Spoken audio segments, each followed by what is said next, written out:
All right, what up? What up?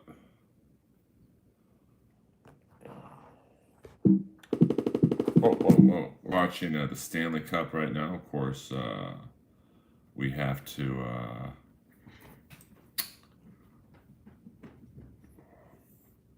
have the sound down so we can do this. Hey, look who's made an appearance. Hold on, wait. It's Lois, the baby. Lois be chilling right now. She's sleeping right below my Yarmir Yager, and that's a Mark St. John amp ad. Mark St. John was the guitar player from Kiss. So, but that has nothing to do with hockey. It's all good. Hello, Amy. Thank you for checking in. I'm trying to do more of these. That's an autographed Kiss CD right there. I want to establish more of a YouTube presence. I'm just going to try this real fast. Oh, does that work? It's a little better. But then I can't see the chat. So we'll just go. It's a work in progress. I'm also reading Sean Avery's book, Ice Capades. Almost done with it. It's such a good book. I highly recommend it. And I've already lost one viewer. Yes, I agree, Amy. One step at a time. It's I'm trying to be more proactive on YouTube. Do Friday night chats and stuff. Try and promote it a little better. Like right now, I can't see. Oh, here we go. Here we go. I can't see any of the chat messages, but here we are. They're there. I like it when they're constantly there. So I'm just pressing buttons. It says mute the microphone. I don't want to do that. Share. Well, I don't know if I'm going to. No, I'm live. Don't need my computer to show me that. I have a weird setup where I have direct TV, but I also have basic cable so I can get the local channels. So, and it's not so bad. It's, I like watching the local news, so that's why I have that set up.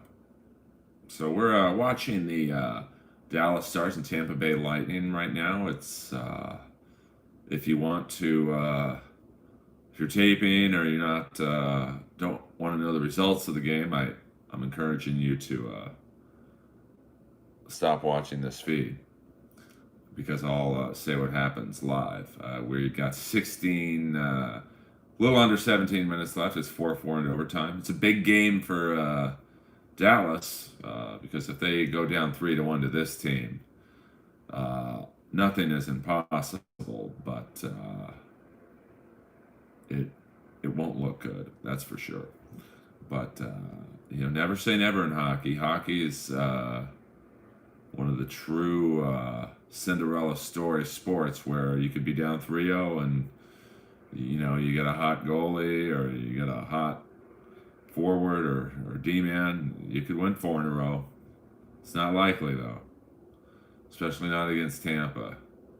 It's crazy how good Tampa is, and they're without their best player basically.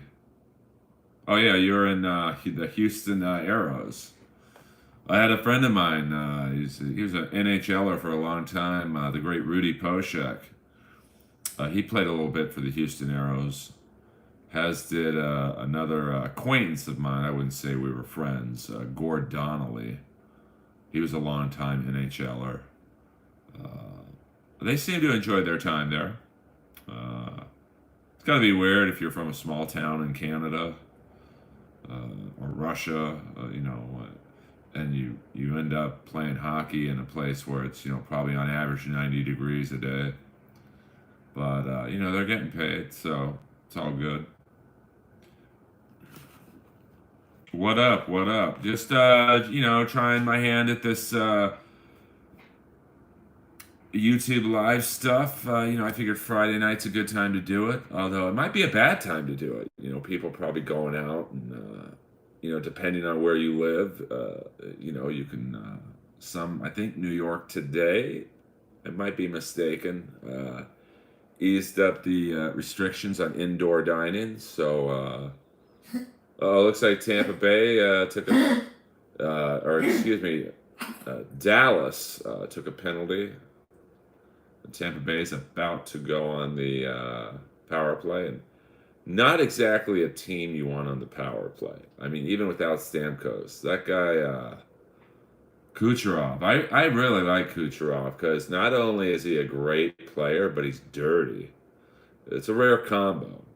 He's probably I said earlier Stamkos is the best player, but I would say Kucherov is probably their best player, and he's dirty. Like, it's very rare you see the best player on the team be the dirtiest. Usually, the dirtiest is a fourth line guy, but that was a penalty on Jamie Benn. A bit of a slew foot there. For those of you who aren't like super hockey fans, a slew foot is when you, at the perfect moment, kick a guy's skates out from under him. And I've been slew footed before when I used to play hockey a lot, and it's the most helpless feeling in the world. You literally feel like Lorenzo Lamas at a table read for Goodfellas. So, you can really hurt a guy too. Or girl. I'm waiting for the first girl to play in the NHL. It'll happen, I think. Especially now that they've taken kind of the physical play out of the game. I think I could see a female. Not well. Right now, my league. I'm out in Los Angeles. The league I play in, and I've played in it for literally 30 years. Is we can't play because whoa.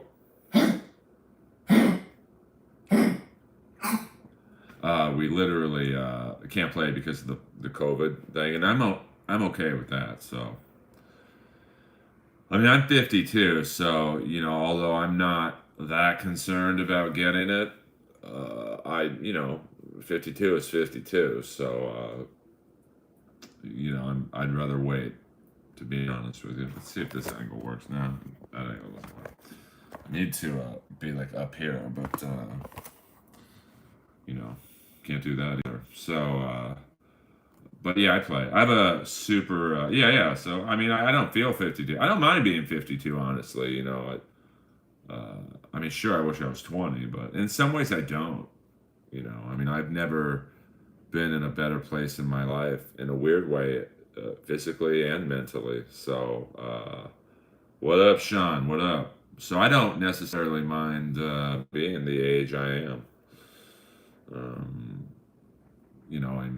I had a Sergachev almost had a nice goal there, but Hudobin with the save. We're at 13 minutes and 33 seconds of the first overtime period. 4-4, Dallas and Tampa Bay.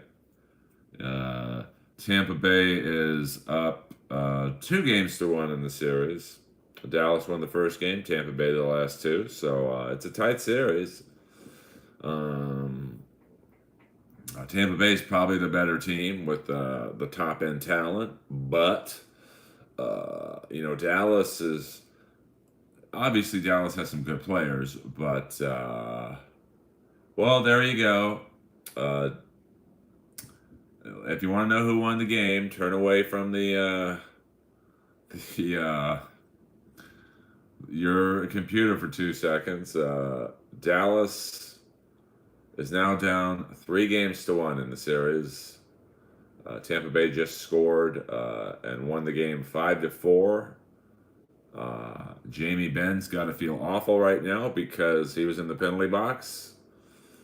And I think they're hugging Shattenkirk, so I don't know if it was him who scored the goal, but probably.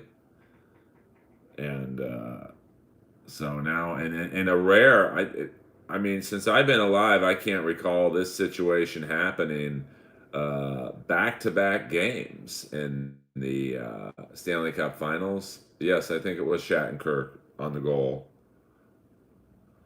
Well, it's funny you mentioned that, and I don't get anything from plugging his book, but I am almost through, as you can see, with Sean Avery's book, Ice Capades. And he talks about Bob Probert and, saying that he was scared to go to a Red Wing party because he thought Bob Probert would be there. And I guess he had sucker punched Bob Probert earlier in their careers, and he was afraid of him, and he probably was had good reason to be. I can't imagine having Bob Probert as an enemy off the ice, let alone on it. But it's a very good book if you like hockey. Sean Avery's book. It's a very quick read, and he doesn't really hold back. Like if he's talking about a certain player or a coach, and in this case, Andy Murray, who was his coach for most of his time with the LA Kings, he really lays into Andy Murray for being a shitty coach. It's pretty good. So, check that out. And, I'm a horribly slow reader because I have such astigmatism in this eye, my left eye. That's why I wear these fucking Coke bottle glasses. And,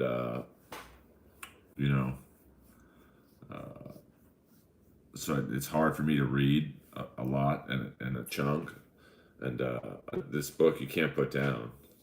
And it's not just like salacious stuff, but the way I'll assume he had a ghostwriter help him.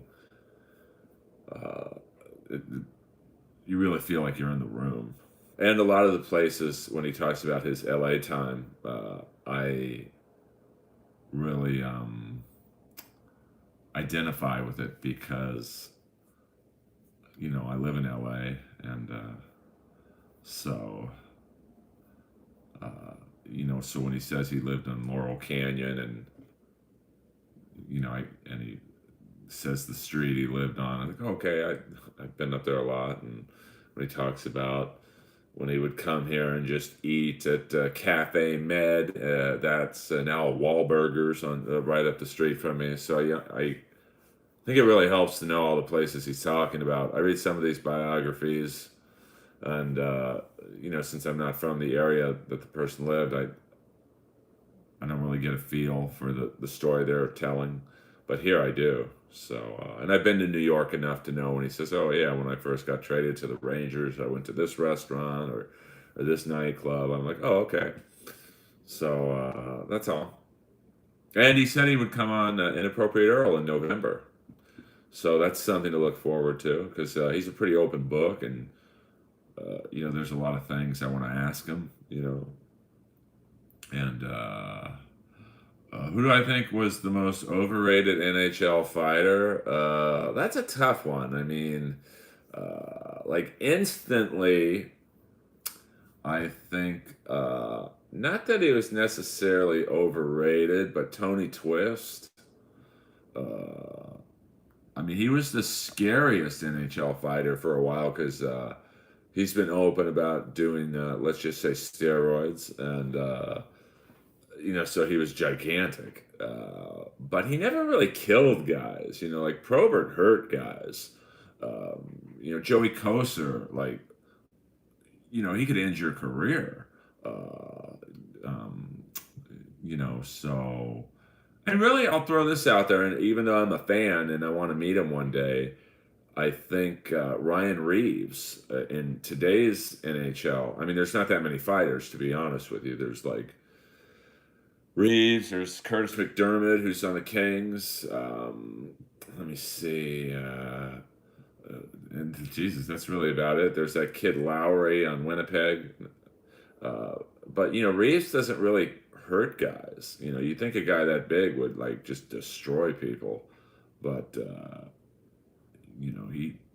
he doesn't really inflict a lot of damage. So he might not be that hard of a puncher.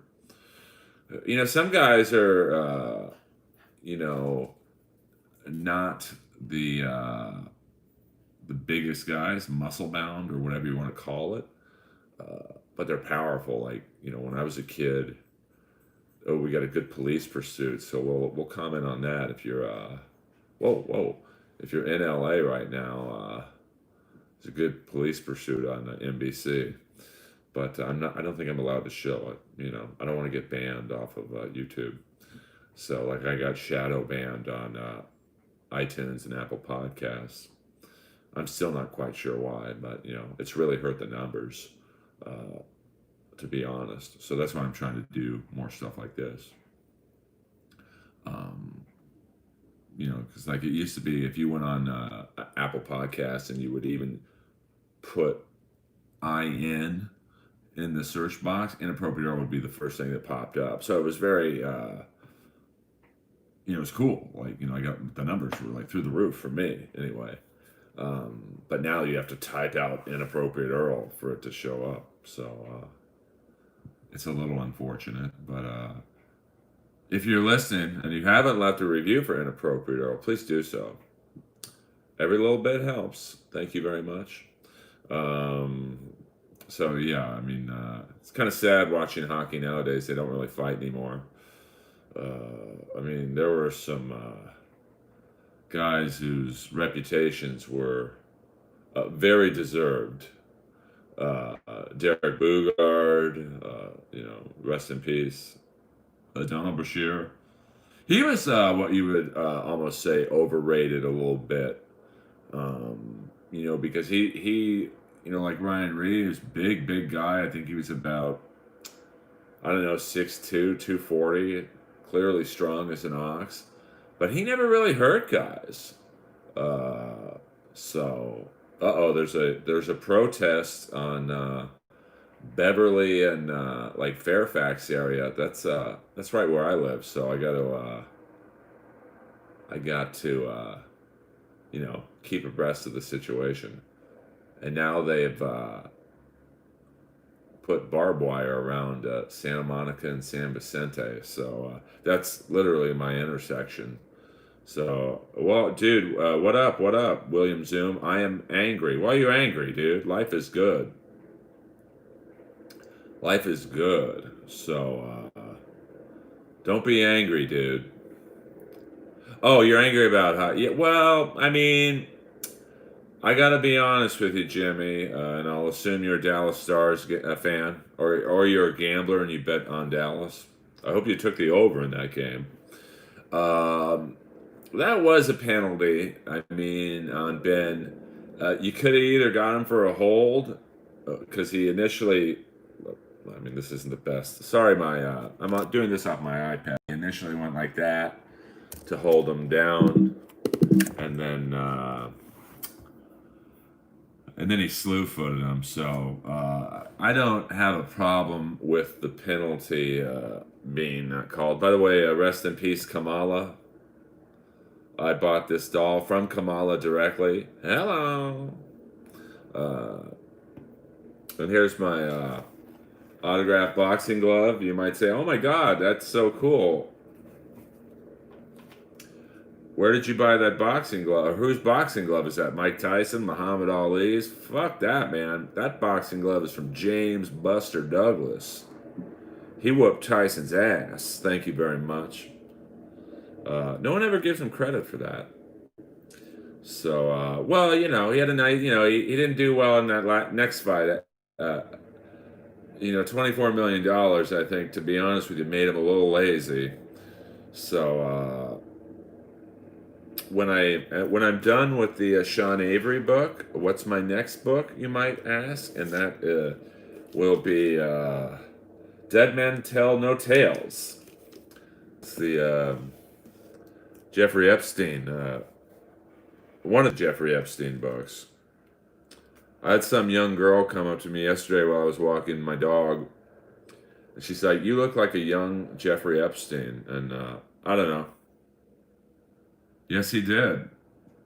Was that Atari? Um, well, I mean, I'm fascinated by that story just because. Hello, Corky, comedy forever. Um, you know, it's just so crazy as to who could go down if that girl Ghislaine Maxwell starts telling.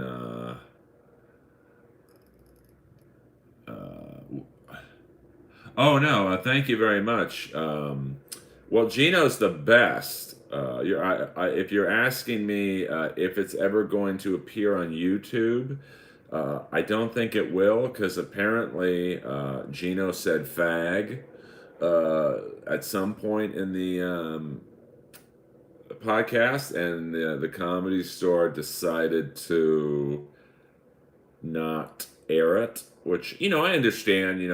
They're a corporation, or not. They're not a corporation, but like the Improv's a corporation, but like the Comedy Store is a family-run business. So yes, please get anyone on here, Corky. Uh, so they told me it's not in the budget to bleep that part of the podcast out, but if you um, message the Comedy Store on, I guess, on Twitter or Instagram, and say, can you please air the last live Inappropriate Earl on the YouTube channel? Who knows? I've done all I can, but a little birdie told me that if enough people reach out and ask them to put it on YouTube, they will. So I don't know how that works, but well, I mean, I hate to ask because it's I just hate asking for stuff like that, but it's all I can do. And by the way, I am on Cameo now. I didn't want to do it because I think it's really awful to. How do I do that? I think I changed my YouTube channel to "It's Not for Kids" because I think the first live I did, I was having trouble with the chat. I guess if you have it marked for kids, you can't do the chat. So I'm assuming I changed the right channel because you guys are talking to me, which is really, I think, my specialty is improv, not improv like, what's my line, but like I'm good with off the cuff stuff. Uh, well, I get it. I mean, I don't have kids, but like I have nieces. Well, I changed it, William, so I think you can get it now. Notifications. Uh, but you don't want kids. If you're listening to me, I'm pretty clean actually when you think about it. But you don't want kids hearing words they shouldn't before a certain age. I talk about on Inappropriate Earl.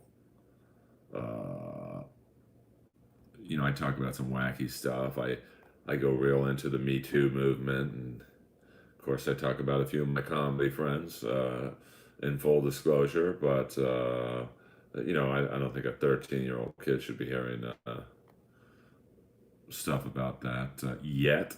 I have a niece that's like 14. I don't think. Um, did I ever trick or treated out? No, I never trick or treated at Elvis's house. For those of you who don't get that question, Elvis Presley, the last couple of years, my neighbor, and he lived right below my house in Bel Air. But I just have to return this text. But I did Halloween at Kareem Abdul-Jabbar's house. So that was fun. He never answered the door, and also,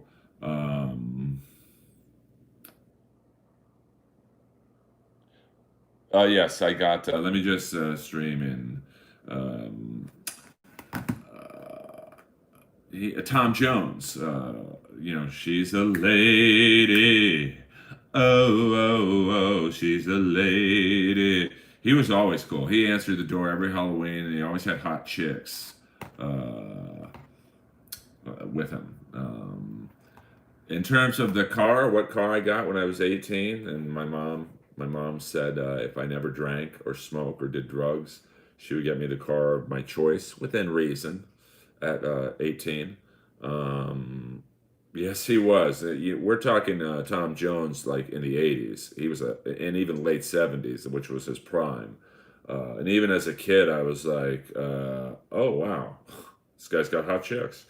Um, but my mom promised me if I didn't drink or do drugs, I'd get the car of my choice within reason. So I got a brand new, bright red 318i BMW. And then people always ask me, well, did you start partying after that? I'm like, nah, this is kind of out of respect for my mom. I wasn't going to get what I was promised and then turn into Ozzy Osbourne. But I never, strangely, in the business I'm in, I've been a stand-up comic, 20 plus years. I see cocaine almost on a nightly basis, to be frank. Um, I see marijuana almost every 2 hours. Uh,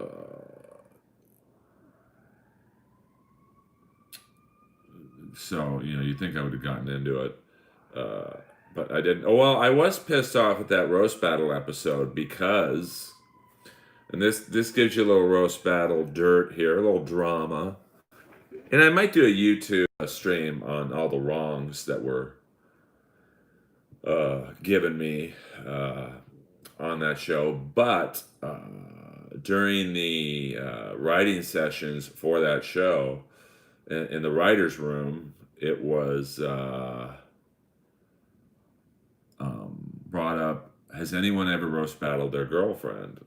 Like their active girlfriend. Now, in the history of roast battle, there were certainly battles between not couples, but people who hooked up.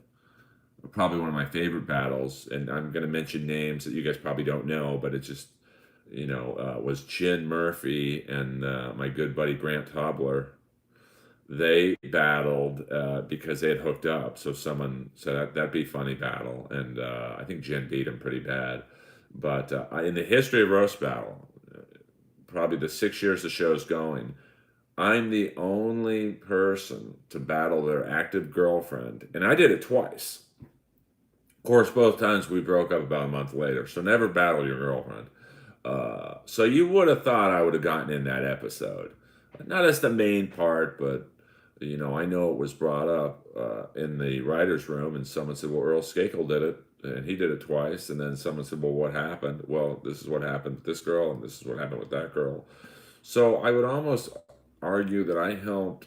I mean, I didn't write anything on the episode, but I kind of did because I wrote the situation, and apparently, I saw a bunch of New York comics on the episode. I saw a bunch of LA comics on the episode, like everyone but me.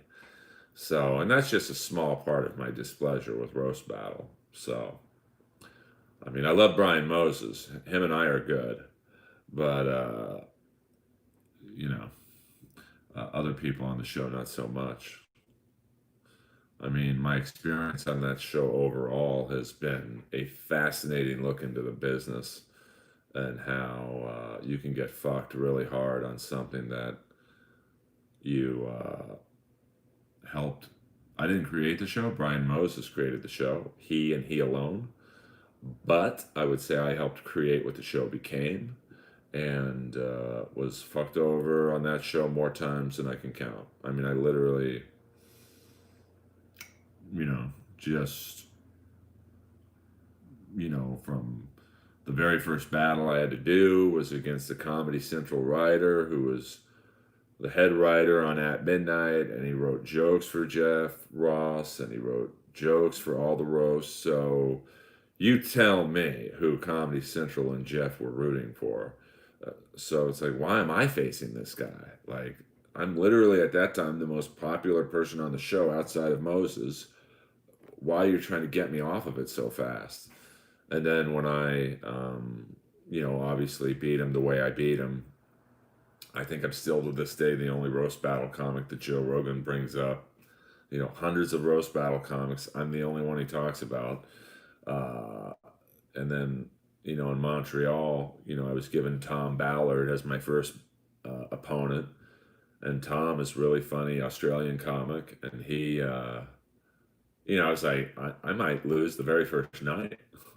And I had someone from Comedy Central messaging me, hey, uh, congrats on getting this far, but if you lose, you're on a plane tomorrow at 8 in the morning. And I was like, oh, well, that's not very fucking nice to have hanging over your head.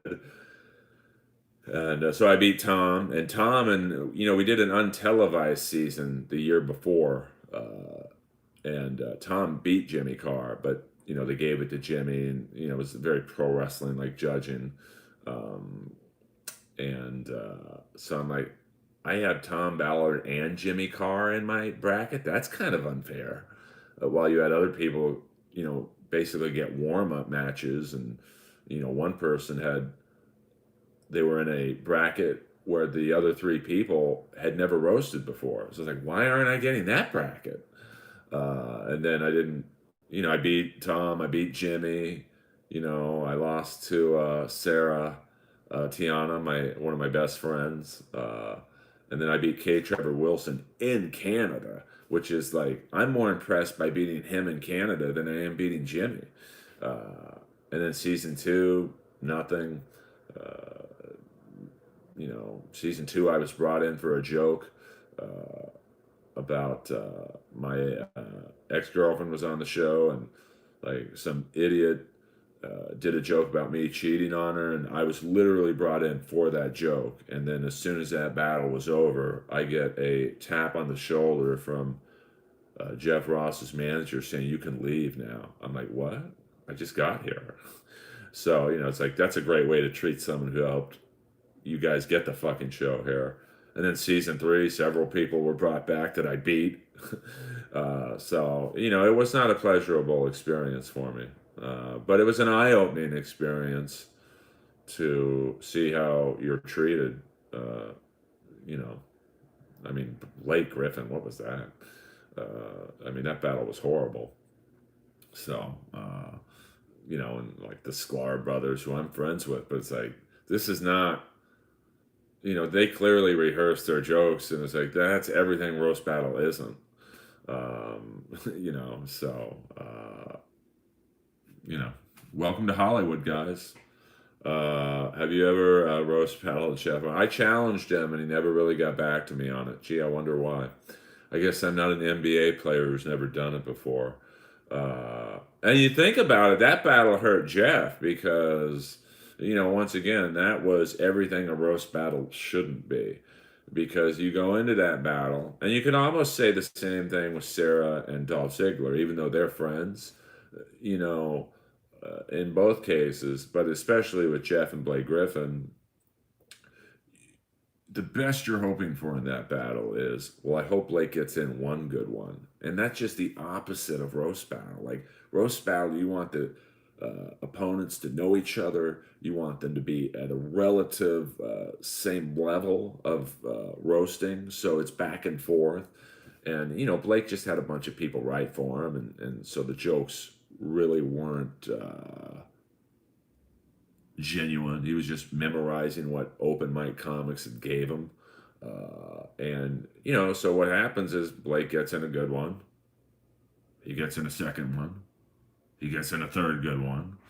And, most people think Blake beat Jeff. So, Jeff's put in a bad position of anything outside of a squash match is bad for him. Because how do you call him the roast master now when he just lost to an NBA player who's never done it? Now, they gave it a tie, but that was just to save face. Like, in the history of roast battle, there's never been a tie, ever.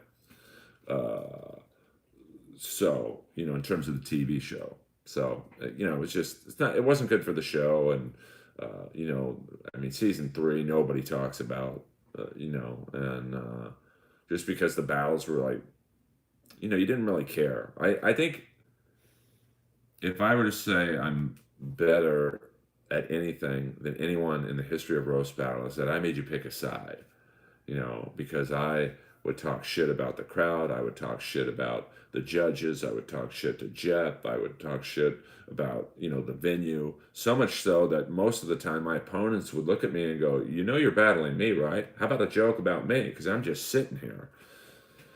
But that's what I wanted. I wanted my opponents to just sit there and feel irrelevant until I was ready to attack on them like a snake. So, uh, you know, well, I mean, it's just the way I like to, roasting's really not my style of comedy, to be frank. So, I had to make it fun. I had to, like, I'm a pro wrestling fan, and I think tried to channel my inner heel, which for you non-wrestling fans is the bad guy. So, I wanted to channel my inner Rick Rude, Ric Flair, and I did. And I think that's why even today most people, the last thing that was talked about on Roast Battle was when I went up there and challenged Jeremy Piven to a roast battle, but he's a horrible person. He's a horrible comic. And I got a preview of his roasting skills. I can tell you he would have been a horrible roast battler. But, Roast Battle is such a fucked up show in terms of how Comedy Central did it. They probably would have booked him instead of me. So, the guy got Me Too'd out of Hollywood. Now it's like, hey, let's bring him into Roast Battle. I mean, Jeremy Piven's a good actor, but like, it's not comedy. And he didn't put in the work. He just paid a couple guys from the Laugh Factory to write his jokes for him. And, well, you'd think I would. Um, I would love to be like a Gary Hart type manager for a wrestler. I know there's there's a Pro Wrestling Gorilla, PWG, out here. Well, I don't think Mick Foley is a comic. He tells stories. But I opened up once for Jake the Snake Roberts, and I'm telling you, I've been doing stand up comedy a very long time. And I've seen hundreds of comics, and yes, he does have good hair plugs. I'll give him that. And Jake the Snake, by far, is the best storyteller I've ever watched. I mean, he just draws you in. Well, I'll give Steve-O this. He's respectful of the business. Like, I hosted the open mic at the Comedy Store one night, and he did his time, and he didn't run the light. He was thankful. I've watched Piven bomb in the Comedy Store several times, and one time he's in the main room, just eats a shit burger for 15 minutes, and he sees me in the back, and it was like a prison yard. I had my crew of people I was talking to. He had his crew of people he was talking to, and I think he saw me as like, okay, this guy's someone, I'm going to talk to him. And he's like, you know what, bro, I think I got this. And I'm like, dude, I didn't say this to him. I just, yeah, good luck. And I walked off, and he just kind of looked at me like, oh, you don't want to kiss my ass? I'm like, not really. I'm like, dude, I just saw you bomb for 15 minutes. You don't have anything. You got that end of the gig covered. How I would have roasted him, I mean, how I roast battle is to hurt someone's feelings. Hurt their feelings before they hurt mine. And, it's like, uh, Jeff Ross always says you roast the ones you love, but you don't roast battle the ones you love. You roast battle who's ever standing next to you. I know Thursday through Saturday, they are doing comedy in some form, either in the original room where the comic is in the original room and the crowd's on the patio, and or last Saturday I did comedy in the back of the parking lot. And it was great. It was packed. You could tell the crowd loved it. The comics were having a good time. So, that was very fun. And I'm not sure how they're doing it each night. I'll be up there later tonight. So if you're local, come to the Comedy Store. But how I would have roasted Jeremy Piven, you got to hit people where they're sensitive on. It's very much like a boxing match, a lot of give and take. So like, you got to figure the Me Too stuff is, probably hurts him the most. So I would go heavy on Alec. I would say something like, you know, uh, Jeremy, the only thing you'll ever beat me in is allegations. Because that's almost a joke where he can't rebut it. Like you want to, in roast battle, you want to do jokes that hurt, but they also don't set up the other person for rebuttals. Like if you're, like I love Ralphie May. He's a dear friend of mine. Um, because he was just a great guy. But like Ralphie could have been awesome at roast battle, but he was lazy whenever he would roast battle because it's like, dude, like I saw Sarah Tiana kill him once in the belly room, and Mike Lawrence, like, I mean that bordered on bullying. Mike was beating him so bad, but obviously. Ralphie was fat. He's 594 pounds. So if I was Ralphie, I would turn that into his strength. Like if I was 594 pounds, and someone was calling me fat, I would be like, well, dude, I may be 594 pounds, but I still see more pussy than you do. And then so you turn your strength, you turn your weakness into a strength. Uh, I saw with Tom Ballard in the first season where a lot of comics were just going at him for being gay, and he said to one roaster, I may be gay, but you're a faggot. And it was like, oh my God, he just turned being gay, which was a weakness in terms of roast battle, into his biggest strength. So, like in my case, I know when I battle, a lot of people's jokes are going to be like, Earl, you're so old that blah, blah, blah. But, unless I'm battling Matt Broussard, the odds are physically I'm going to look better than any male I'm roasting. So it's like, yeah, well, I might be old, but still I'm going to outlive you. I've never really been hurt in a roast battle, because I know it's coming, and I think that's the key is in roast battle, you have to know what's coming, like, uh, like Ralphie, for whatever reason, uh, just didn't think fat jokes and divorce jokes were coming against Mike Lawrence, so he had no rebuttals for them. Like I know people are going to hit me for being old, dating young girls, and it's like, hey, they've all been legal, unlike you. um, there's a few statutory rapists in LA comedy, but that's another live stream. Um, Being related to the Kennedys, and it's just like, yeah, my uncle was president of the United States. Your uncle molested you. But next, well, everyone's different. I'm sure there's people who don't think I'm funny. I remember once I took my friend to see George Carlin at the Hermosa Magic Club, and I had a feeling George was going to die pretty soon, like I knew him. And to me, George Carlin was the goat, and you know, at the bare minimum, he's a top fiver. And my friend walked out after I think like 10 minutes, and I'm like, "What are you doing?" He's like, "Yeah, he just doesn't do it for me. I'm gonna go look for some pussy on the boardwalk." And I'm like, "This is one of the greatest comics, if not the greatest comic of all time, and you're gonna go look for chicks?" So, if they don't think George Carlin's funny, then I can only imagine what some people think of my act. I mean, he's number one right now for sure. Like, he cranks out specials and they're all good. Um, Chris Rock is up there. Seinfeld's up there. You know, Rogan's up there. But Bill Burr. And there's some girls in there too. Roseanne Barr. I think though, it's like whenever you do like a top five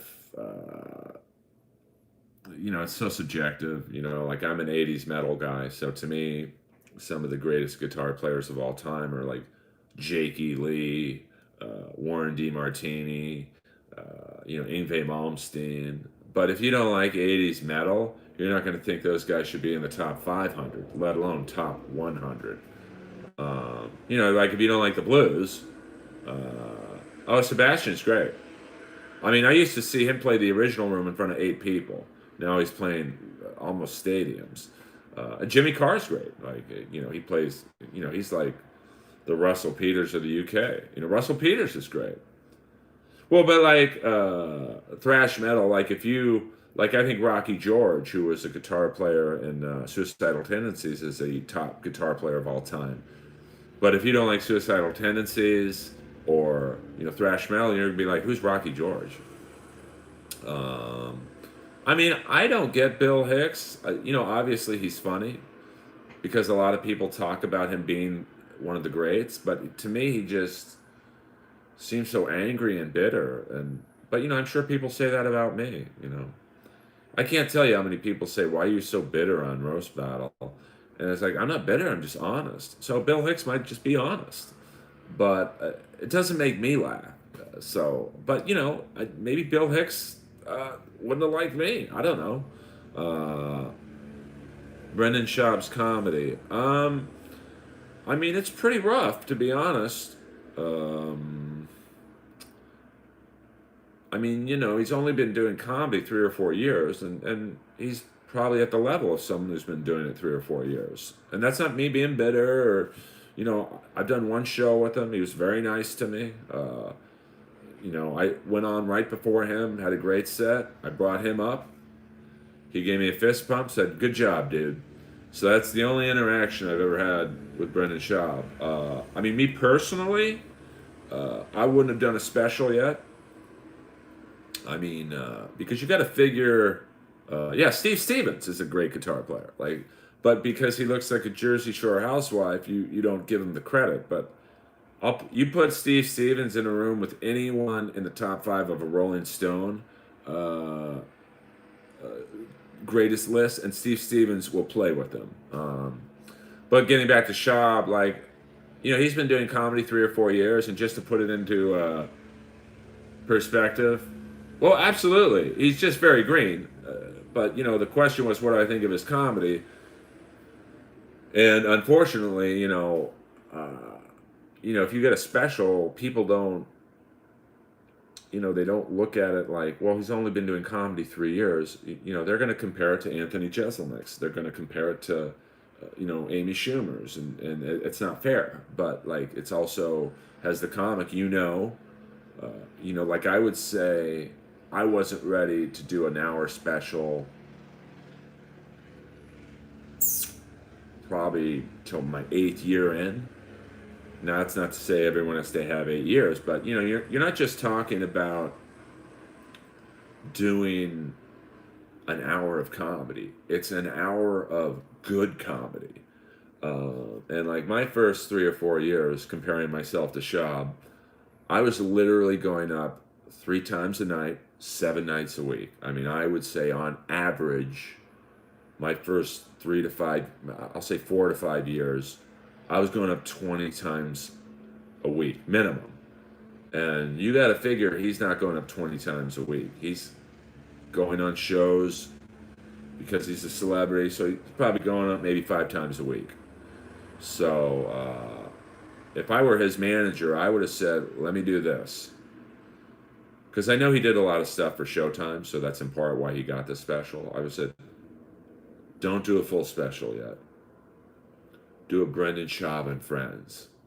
So all you're responsible for is, say, the first 7 to 8 minutes. And then you have 3 of your famous comedy friends, maybe even Rogan, maybe Callan and D'Elia or whoever. They do 8 minutes each. Or if that's too much of a step down for them, you have 3 really funny comics like a Sarah Tiana, Mike Lawrence, and I don't know, May. I mean, we're not friends, but so, you do something like that, then you just host, and then you know. But I think everyone wants to do a special. Just I remember when I was 2 years in, I thought I was ready for the Tonight Show. I really did. Looking back now, I'm like, oh my God, I probably wasn't ready for the Tonight Show till about 7 years in. So I just think he got bad advice from someone, and but who knows? I mean, he's very successful, and he's smart. All his friends are famous, so he's probably. I don't think he's going to regret it. Yeah, $100 million. He'll probably the only thing he'll regret is the taxes. But I haven't watched his new podcast. Not because I don't want to, but just I don't know. It's tough. It's. I think it's. I guess they took down the episodes with Alex Jones and stuff, and I just hope they don't censor him. That's my only concern, because he's so good at having guests, not just UFC fighters, but scientists and people like Alex Jones that I really hope they don't censor him, because I think it would take away from the show. I mean, there's no state income taxes in Texas or in Florida or in Nevada, which is why, and I think Arizona. So that's why all these hockey players want to play for those four teams, even though, with the exception of Vegas and Dallas, there's no state taxes. So, absolutely, he has to pay federal taxes, but it really helps to have no state income taxes. I live in West Hollywood.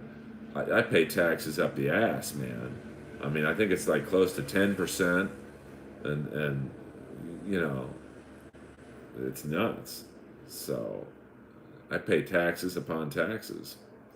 So, I can see why people are leaving. I'm not going to leave. I'm survival of the fittest. I figure if I just stick it out, I'll be good. So, plus if you're a stand-up comic and you haven't fully made it yet, I haven't fully made it, this is where you got to be. Thank you. Yeah, I mean, that was early on in my comedy career. That's for sure. Yeah, it was pretty good. Thank you very much. But I'm a lot better now, to be honest. I think in comedy, it's one of the great, I almost said sports, but it's one of the great skills where you can always get better.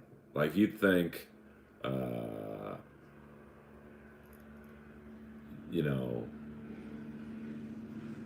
20 years of comedy, you can't improve, but you really can't. I'm always improving my joke writing and how I work on stage. And so it's one of the, I think, the things that motivates me is, you can always get better. I don't, Michael Jordan probably lost motivation at one point, LeBron, Wayne Gretzky. I mean, at one point, there was no way they could get better. So, I'd like to thank you guys for tuning in. Well, it does seem like they do punish you for being wealthy in California. It's what's the point? It is almost punishment for making money out here. It really sucks. They almost encourage you to not make money or make money in another state. That's why so many comics are going to Texas, because there's a good comedy scene there, and Florida. A lot of my friends go there, and Vegas is a good comedy scene. A lot of comics are going there, and it's unfortunate, because comedy in LA should be amazing. It's the best of the best should be out here, but the best of the best, and New York's the same. It's very high taxes there, so that's why. A lot of comics, as soon as they make it, go to another state that don't have the state income taxes. So I think I'm going to call it, guys. We're at the 55-minute mark. Thank you guys very much. This was fun. I'll probably do it maybe every Friday night. Spread the word. If you guys could, I hate asking, but Steve Forbes, get that flat tax, 10%. And thank you. If you guys could, go Lightning. Thank you very much. Uh, if you guys could, like, I don't know, retweet it or share it on YouTube or Facebook or whatever, it helps the numbers. And then I'm going to find out some way to do a live stream on YouTube on a regular Inappropriate Earl. Oh, thank you, Primordial. I just hit record and go. Hope yes, Lois is chilling. She's I think she's on her couch right now, resting. I got her an anxiety bed. She just crawls up into it. Thank you, William. So all the shares and retweets. I don't know if Brian drinks alcohol. Long live Lois. Let's see if we can. Well, I don't want to. Hold on. I'll give you a little preview of my house. There's the Inappropriate Earl. There's a giant robot. There's Kamala, RoboCop. There's a statue my mother gave me. Here's the Inappropriate Earl Podcast Center. Here are the microphones. The Mike Knuckles by Stephen Piercy. And here's the amazing Lois. She's just chilling right now. Lois be chilling right now. And here's me in cartoon form. Sorry about that. I guess we're not allowed to show the TV. There's Berry Jelly. Here's a lovely water painting picture that Chandler got me. That's my family. And here is it's my favorite movie of all time. I just got this poster on eBay. It's a little dark, so I apologize for that. But 52 Pickup. The whole cast signed it. And there's a Ron Jeremy autograph. I don't know how to get that off. But Kelly Preston, who just passed away, she signed it. Anne Margaret. Roy Scheider has passed away. So 2 out of the 6 cast members are no longer with us. And go back. So the desk is a little messy. Sorry about that. And let's get it back to me. There's RoboCop. Move it, creep. This was like a $500 doll, but I took it out of the box. So sorry about that. And let's see, what else do we have here? My desk is a little messy, so we'll do that too. There's Rowdy Roddy Piper autographed bottle there. And there's a fan sent me this at the Comedy Store, Abdullah the Butcher. Yes, you have been in the Jersey room. I don't want to show it just yet because the lighting's not good there at night. I don't buy things to resell them, to be honest with you. So, that's why I took it out of the box, to be honest. But, it was like a 10-year-old doll, so I'm sure if I kept it in the box, it would have been worth quite a bit. But, I didn't, so there you go. I took the giant robot doll and the Kamala. Well, I don't think the Kamala doll was only like $25. I don't think it would have been worth millions of dollars, but that's why I took it off. But the giant robot doll is very valuable. Yes.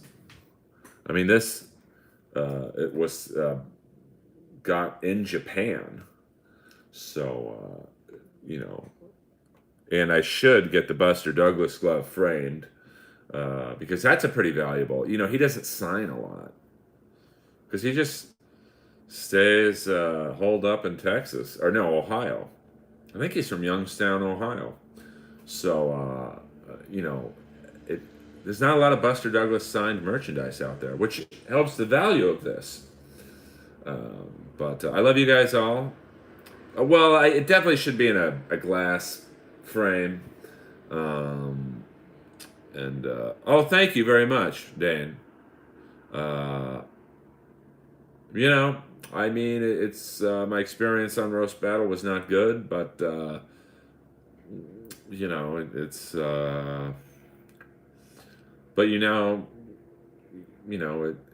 you see why shows fail on TV. Comedy Central's done that with a few shows, to be frank. Roast Battle was such a simple show. It's just 2 people who know each other of hopefully equal ability battling. How hard is that to fuck up? And instead, they got all caught up in we need these B-level celebrities who aren't going to move the needle. And,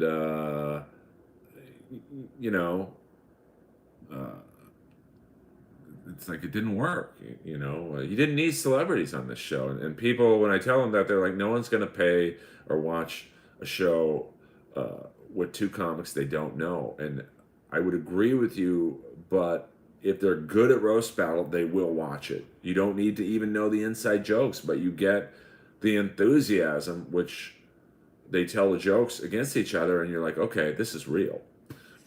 And you know, and they did the same thing with the goddamn comedy jam, where they got rid of the host, who was the whole show. They put in their guy, and even so, you know, that's a simple concept of you know, watching. You know, comics want to be rock stars. It's as simple of a concept as roast battle, but then they wanted to put their spin on it, and it didn't last one season.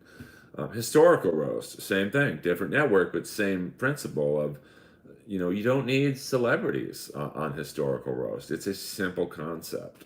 You get comics if they're known or unknown. Yeah, if they're known, great. But I don't think Jim Carrey's doing Jeff Ross's historical roast. You get people who are good at it. There's this guy in LA named Mike McCarthy. I've done 5 historical roasts with him. He kills on every one. You think he was on the TV show? Nope. So what? And that's why there's not going to be a season 2. So welcome to Hollywood, guys. I love you all. I'm gonna probably try and do this every Friday night. Might do a few more, you know, random ones. So thank you for you know, watching and listening, and thank you for sharing and all that stuff. I don't even know how to turn this off. So I love you, and I'll see